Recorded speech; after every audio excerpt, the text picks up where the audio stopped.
jujur dalam segala hal, tidak ada kedustaan. Apa kata Nabi Muhammad SAW? Lazimi, lazimi kejujuran walaupun di depan matamu kehancuran, dan tinggalkan kebohongan walaupun di depan matamu keberhasilan.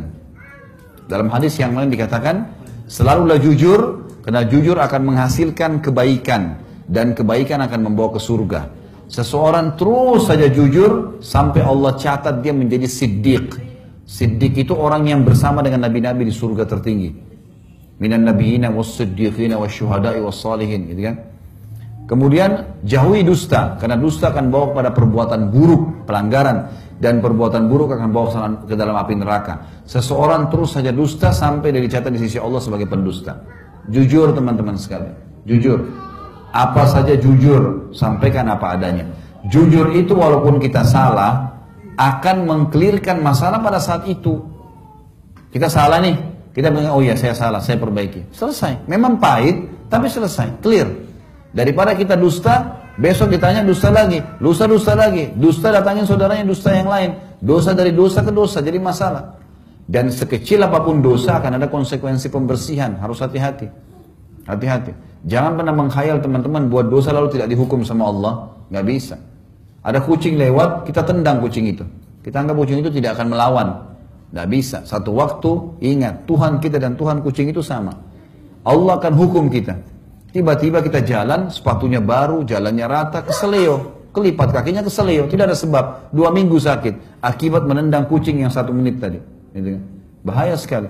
Orang berzina 1 jam di hotel, dia pikir tidak ada masalah. Teman-teman sekalian, 1 jam itu demi Allah akan dibalas oleh Allah nanti. Dibalas oleh Allah. Bisa kena penyakit setahun, 2 tahun, gara-gara berzina tadi 1 jam. Harus hati-hati. Jangan dianggap orang buat dosa tidak ada masalah gitu.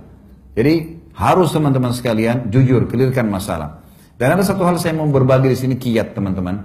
Kalau seandainya kita melakukan satu perbuatan baik, kalau ditanya jawab. Kalau kita kalau perbuatan baik tidak kita lakukan, ditanya jawab. Sebentar akan jelas dengan contoh ya. Saya ulangi. Kalau kita berbuat satu kebaikan, misal Bapak Ibu hadir ke sini, gitu kan? Ada yang tanya, kenapa hadir? Jawab, saya mau hadir ke majelis taklim. Mau kemana? Kita mau ke masjid. Saya mau sholat. Jawab. Karena jawaban terhadap pertanyaan itu penting. Kalau orang sudah lempar pertanyaan, butuh jawaban. Perbuatan baik kita kerjakan, ditanya, jawab kenapa. Kalau perbuatan baik tidak kita kerjakan dan ditanya, jawab. Misal, kita musafir nih. Saya biasa kasih contoh kalau di Jakarta, dari Jakarta ke misal ke Cirebon atau ke Jawa Tengah lewat tol Cikampek. Hari Jumat, bapak-bapak harus sholat Jumat kan? Tapi musafir gugur Jumatnya. Baik, kita mampir di masjid, salah satu di pinggir jalan tol, ternyata orang baru bubar sholat Jumat. Ada satu bapak tanya kita, loh bapak nggak sholat Jumat ya? Ingat, perbuatan baik sholat Jumat. Tapi ditanya sekarang, nggak sholat Jumat ya? Jawab, saya musafir. Kan gitu, jelas. Baik, kita simpan di sebelah. Sekarang perbuatan buruk kalau kita kerjakan, jelaskan kenapa dikerjakan. Perbuatan buruk tidak dikerjakan, jelaskan kenapa. Maksudnya begini. Misal teman-teman sekalian, ini gelas saya tidak sengaja kesentuh, jatuh. Pelanggaran, buruk kan? Kenapa kalau saya jatuhin gelas, jatuh misalnya. Saya pinjam mobil teman, tabrak sesuatu. Kan salah, ya. Perbuatan salah. Baik, kalau kita melakukan satu perbuatan salah, jangan diam, jelaskan. Memberikan penjelasan terhadap perbuatan kita. Maaf ya, saya salah. Tapi tadi saya tidak sengaja kesentuh, jatuh. Menjelaskan kenapa, mengkelirkan masalah di dalam dirinya orang itu. Sama halnya ini yang digarisbawahi teman-teman sekalian. Tadi kan mengerjakan perbuatan salah. Tidak mengerjakan perbuatan salah, jelaskan. Contoh begini, ada teman-teman yang sudah ikut pengajian, kemudian sudah berubah nih, nggak mau lagi ke diskotik, nggak mau lagi buat dosa. Teman-temannya banyak.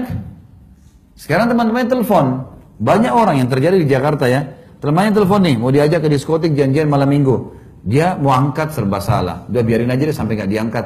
Begitu sudah 3 kali temannya miss call, dia alhamdulillah dia sudah tidak telepon lagi. Jadi kesannya kayak lari. Kan gitu. Kira-kira besok dia telepon lagi nggak? Telepon lagi. Caranya gimana? Angkat telepon itu. Assalamualaikum, waalaikumsalam. Ayo kita ke diskotik yuk. Waduh maaf, saya sudah ikut pengajian sekarang. Setahu saya itu nggak boleh. Nanti jadi begini. Nah kamu sekali-kali hadir pengajian saya. Ya. Insya Allah besok lusa nggak bakal ditelepon tuh. Ya. Tapi sudah clear. Banyak orang enggak kan? Dia sembunyi dari kenyataan itu. Maka harus hati-hati teman-teman sekalian. Jadi difahami poin seperti itu.